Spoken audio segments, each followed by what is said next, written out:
Men often find themselves blindsided by a culture that hates authentic masculinity, and many have given in and succumbed to the ever-evolving culture and woke society. But not us. We are the ReMENant, faithful Catholic men from 3 different generations who reach through the radio to tackle current events that challenge our wills and empower the practice of the Catholic faith through thought-provoking discernment and prayer. So, if you're feeling overwhelmed and bombarded, it's time to turn your radio up and join us for The ReMENant on the Carolina Catholic Radio Network. Hey everybody, welcome to The ReMENant here on the Carolina Catholic Media Network. It is wonderful to be with you. I'm Bill Snyder, joined as always by my friends Ray Haywood and Stephen Thomas. Before we jump into tonight's episode, I want to remind you that the ReMENant show is sponsored by the Fraternity of St. Joseph Men's Group. Visit fsjjourneyman.com to review the easy-to-follow resource documents and consider starting a chapter of the FSJ Men's Group in your own parish today. On this episode, we're going to be talking about the Synod and the role that the Diocese of Charlotte will be playing in it. So welcome, gentlemen. And Stephen, I'm going to turn it over to you because you've got some really great stuff to kind of frame our conversation here this evening. All right, awesome. It's glad to be here. So the Synod on synodality. So I guess what really brought this all to our attention was, I think 3 weeks ago or so now, at all of the Sunday masses across the diocese, Bishop Jugas had a letter for the priests to read, and it went over sort of the framework of what's going to happen, what the purpose is, and what it looks like for parishioners. So the primary thing to note is that it talks about a couple different themes, which I'll get into.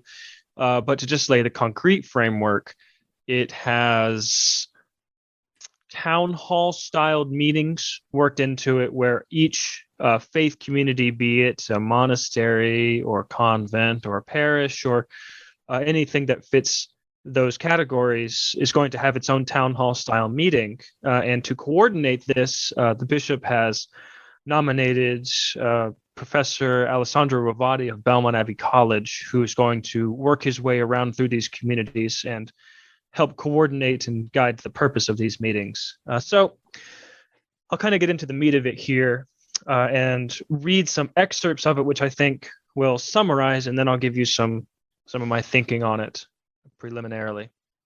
So I'll begin with this from the letter. Accordingly, I ask all the members of our diocese to use the coming months to consider the following questions. And then this is the part that stuck out. It's in italics, and it kind of reads to me like an essay prompt. What is your experience of ecclesial communion, mission, and participation in your life? How does the church help you in living them out? What challenges or struggles are you facing as you try to embody them? What steps is the Holy Spirit suggesting to call us to live our vocation as a pilgrim people that journeys together towards salvation more fully? That's the end of the italics. I'll read on a little bit more. I invite you to join me in participating intentionally in the synodal path that the Holy Father has called us to, for I am certain it will bear much fruit in the life of our diocese. In particular, the Synod offers us 3 opportunities. First, the Synod is an opportunity to encounter the Lord and what he is calling us to, both as individuals and as a church. This means keeping our eyes focused on the Lord, and here's the important part, resisting the divisiveness that characterizes much of our public discourse in society and would tempt us to turn the Synod into a power struggle to affirm our ideas or positions. Instead, the Holy Father is encouraging us to foster an authentic dialogue characterized by prayer, humility, and an openness to what the Holy Spirit is doing in our midst. Second, the Synod is an opportunity to learn that the Lord uses all circumstances in our lives to summon us to closer unity with him. Even the struggles we face and the questions we discover in ourselves are ways God uses to invite us into ever-growing unity with him. This means we need to, and here's the important part in this one, to resist the temptations of complacency or defensiveness and look instead with honesty at both the joys and obstacles we experience in trying to live as his disciples. Third, the Synod is an opportunity to discover that the other is a gift for our journey of faith. We are all brothers and sisters in Christ, the pilgrim people of God who walks together, sustaining each other with our prayers and witness.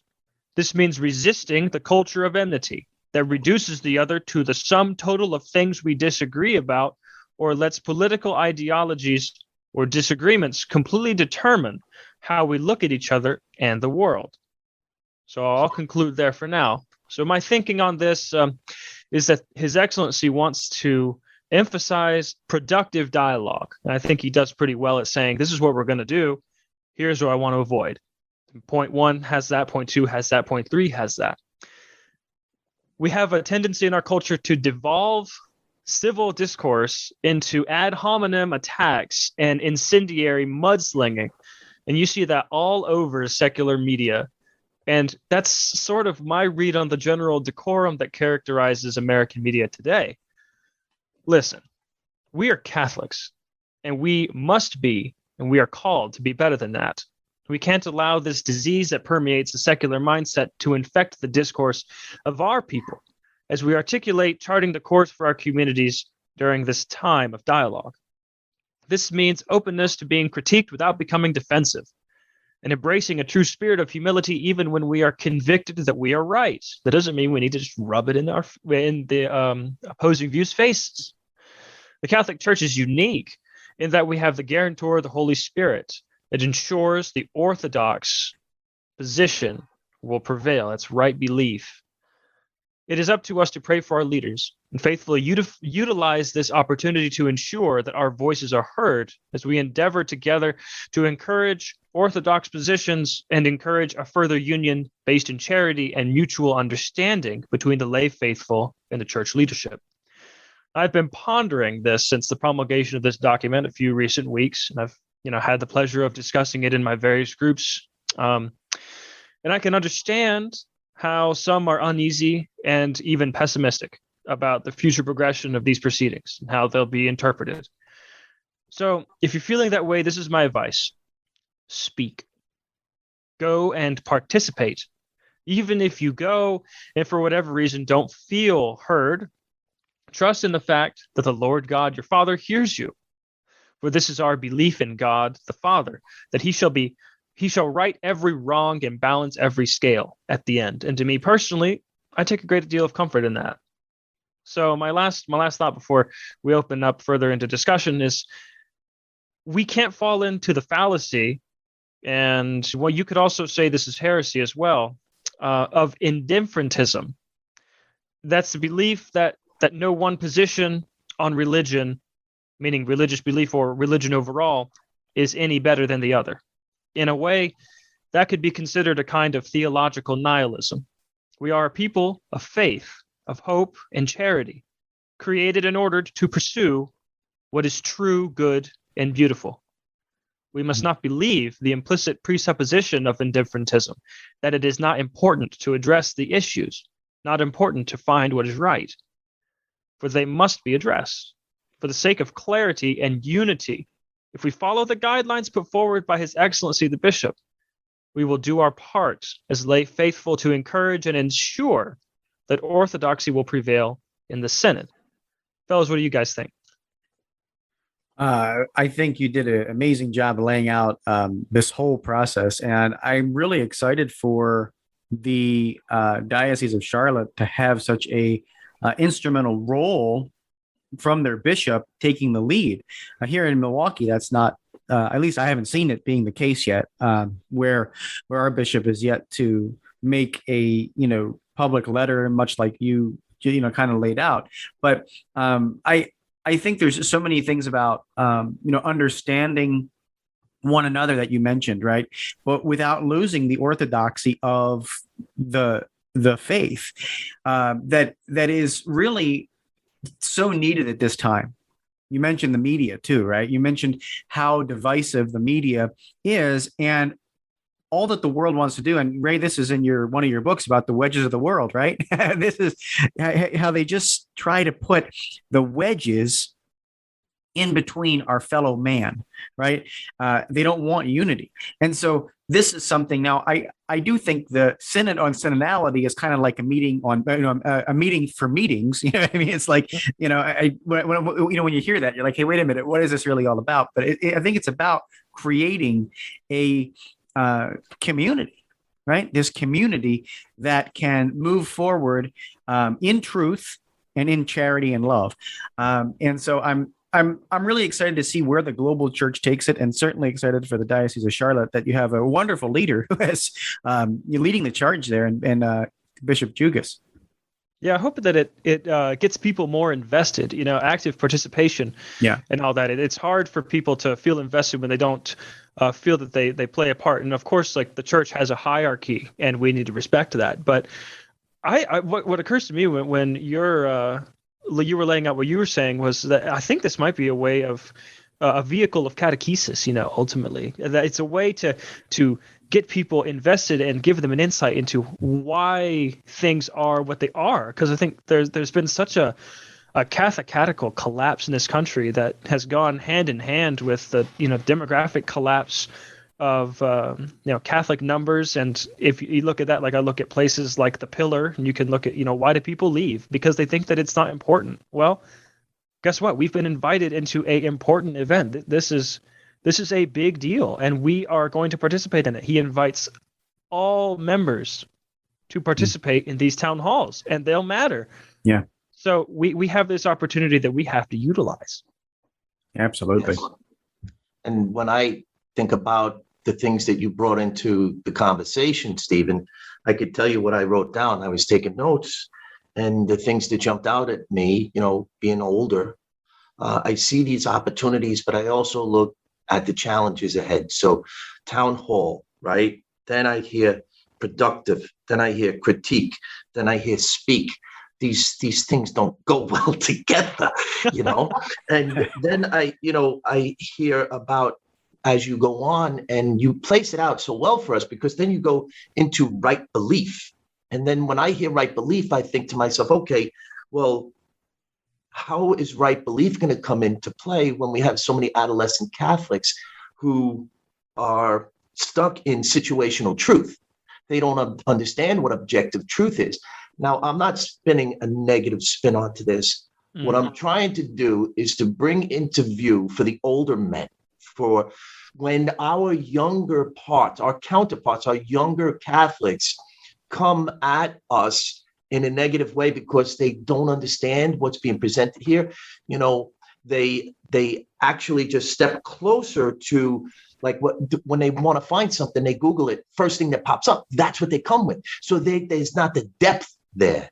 So what I would like is for us older people to understand the depth that's needed to actually approach this well, and to understand that adversity is how we grow, and to hear what's being said, and for us to actually give our younger counterpart Catholics that opportunity to be heard, not to cancel them out like they cancel us out, to actually reflect well, not to mirror. This is hard stuff we're talking about. And then Stephen puts in this word, indifferent. Just say that word for me, Stephen. Indifferentism. There you go, baby. There's another show for us. Right or wrong, we're going to get to objective truth one way or another. Oh, absolutely. No, and I'll tell you, Ray, I do think that there is so much work that has to be done in the church with the listening aspect of it. Amen. Just being able to listen and hear it out. I remember working recently on a project for the Catholic Charismatic Renewal here in our diocese, and we tapped into the awesome power of the Episcopacy in Green Bay with Bishop David Ricken. And in his talk on prophecy, he actually mentioned that. He mentioned that one of the most important things a prophet can do is actively listen. And so there's something to be really said for that. We do have to take a short break here, but then when we come back, we're going to continue our conversation. We're going to be talking about our Saint of the Week, St. Catherine of Siena. Stay tuned to the Carolina Catholic Media Network. We'll be right back after these messages. Hello, my name is Ray Haywood, and I'm coming to you today to speak to you about the Fraternity of St. Joseph Men's Group. a men's group that was started under the leadership of Father Matthew Card by the intentional men of the parish of St. Thomas Aquinas here in our Diocese of Charlotte, North Carolina. In our first efforts, we were asked if we would model our men's group in a way that other parishes could simply follow. With that intent in mind, we created the FSJJourneyman.com website. On that website, you can find all that is needed to create your own chapter of the Fraternity of St. Joseph Men's Group in your parish, as well as resource documents that we are intentionally placing into our faith community. We hope that you will step closer to the path and to each other in the just model of St. Joseph as you consider creating your own chapter of the Fraternity of St. Joseph Men's Group.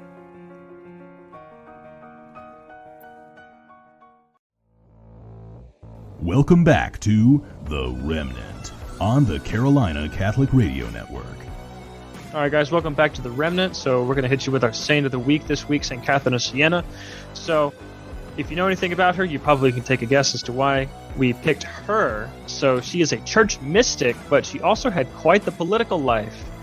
So she accomplished a great deal, despite only being 33 at the time of her death. So not a lot of time to do a lot, but she did quite a great deal. So the most noteworthy accomplishment of hers in the context of this podcast is reconciling the political disputes of the Avignon papacy. For political reasons, the Pope left Rome, established his see at Avignon in France, and was there for nearly 70 years. So Rome is absent. It's pontiff, and Rome. It's without we have the church without the head at its ancestral seat. So St. Catherine is continually writing and petitioning Pope Gregory XI to return to Rome, and he finally does in 1377. So moved by this just so sweet language that she uses in these letters. So I'll read you a quote of hers that I uncovered while I was doing research for this, and it's just a particularly potent piece of language from the summer of 1376. And it goes like this. Ah me, Father, I die of grief and cannot die. Come, come, and resist no more the will of God that calls you. The hungry sheep await your coming to hold and possess the place of your predecessor and champion, Apostle Peter. For you, as the vicar of Christ, should abide in your own place. Come then, come, and delay no more, and comfort you, and fear not anything that might happen, since God be with you. Close quote. So that made me think, all right, my challenge has to be something like this. I want you to go into the world and make at least one intentional and conscious effort to counteract that spirit of disunion and divisiveness that our bishop has so articulately told us about. This is all the more fitting because right now we're in this season of Advent, the second penitential season. It's not just Lent.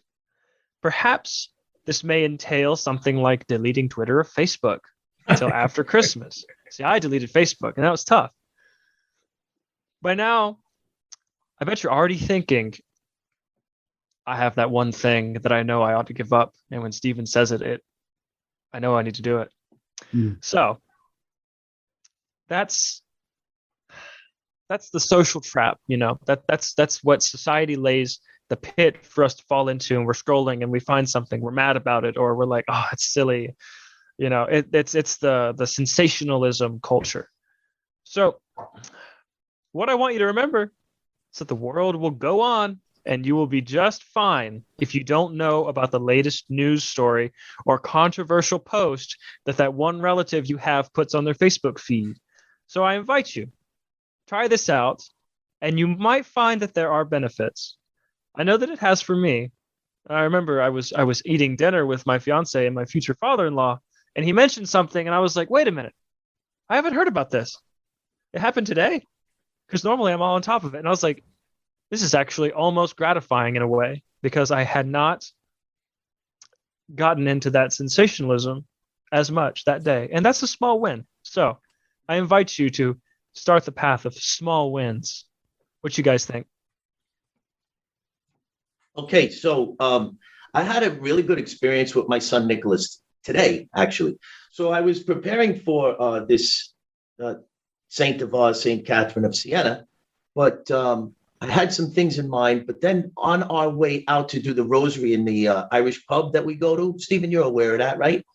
Out in, I think it's Huntersville, right? Yeah, The Galway Huntersville. hooker. Yeah. Yep, exactly. Yeah, So we're on our way out, and I said to him, Nicholas, put on a YouTube, because I watch YouTube for a lot of this, and he puts up a YouTube channel, and he says to me, do you know this guy Stephen Cunningham?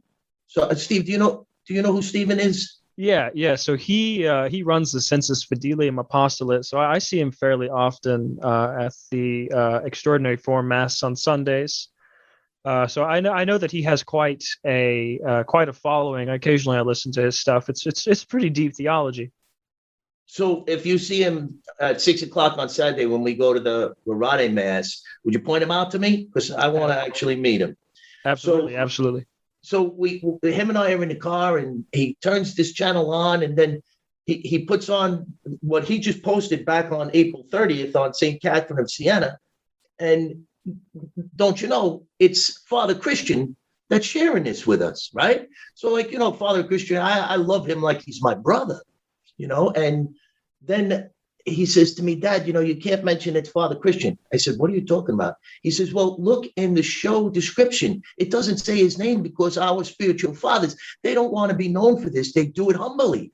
And I was like, oh, more reason for me to tell everybody about this because I didn't know about it, So here it is. And if you were to go to this YouTube channel, that Steve Cunningham here in our beautiful diocese places out for us, and check it out. It's from April 30th, and the description simply states respect and love. It says nothing about Father Christian, but I know his voice.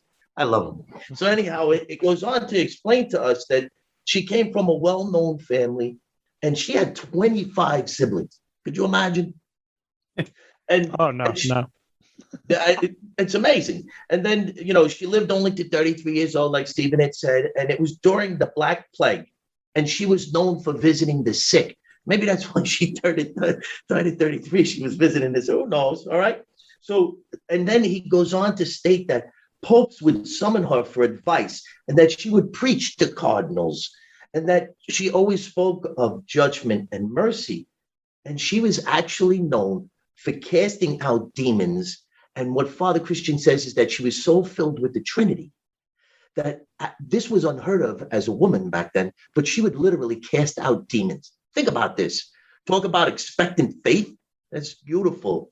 But the thing that spoke to me the most about St. Catherine of Siena was that she was accessible to all. And this is what our spiritual fathers, our bishop is doing here in our special diocese. He wants us to be accessible, right? So I'm going to keep going here, fellas. I'm going right into my ReMENant challenge, all right? So this is inspiring to me, all that we're talking about. This thing that we're speaking of that's being placed so beautifully it breathed into life in our special diocese. This is just the beginning. This is going to go for a long time. We're going to get to discern this, I think, until June of 2023, if I'm not mistaken. But so we've got time to explore this even further, expand on it. But for right now, I would like to challenge both our spiritual and paternal fathers alike to learn from St. Catherine of Siena, in her example, to be accessible, to become accessible, to teach and preach accessibility, and to understand that when we're accessible, we change things. So challenge our brothers to become that band of brothers that actually looks each other in the eye and, step closer to the path. Encouragement. That's what we're doing here. We're encouraging each other to step closer to the path. Yeah, Ray, and Stephen, so much, really, really great stuff. And St. Catherine of Siena is one of my favorite saints. My mom was named after her.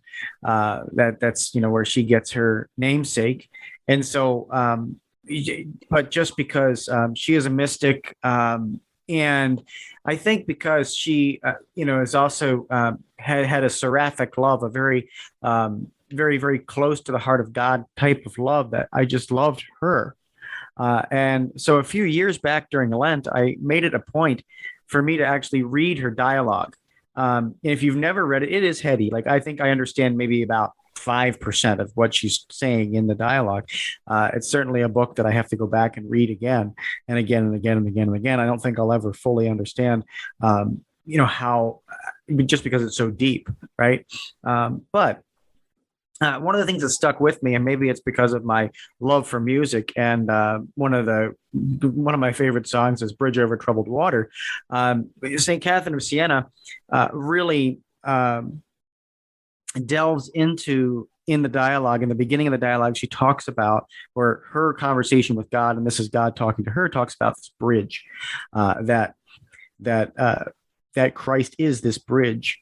And I just want to read to you a little bit from the dialogue, because I just think it's so beautiful, and I think we can learn a lot. And this is really my ReMENant challenge, which is very simply be like the bridge, right? Be like the bridge for others. But this is what it says. It says, and this is God talking to Saint Catherine of Siena in her dialogue.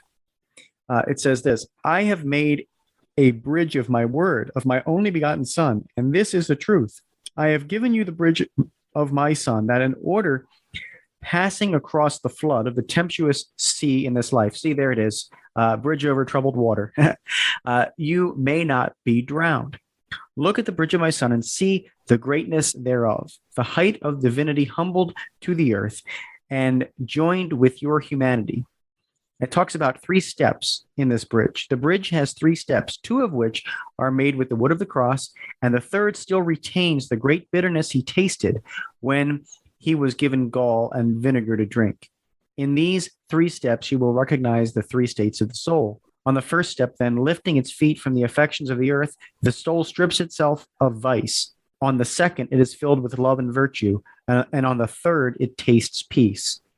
And it goes on and on and on and on. I'll talk about this, but I just think that when I read St. Catherine of Siena, or when I see St. Catherine of Siena, when I pray to St. Catherine of Siena, or pray for her intercession, I should say, I always think of this bridge and how beautiful it is, and all the different virtue that we can have. So, in attaining that, so think about that. The first step, the second step, and the third step, and how you remove yourself from the affections of the earth. The second is that you're filled with love and virtue, and on the third, it tastes peace. So, those are my thoughts. She has such an amazing, deep spirituality.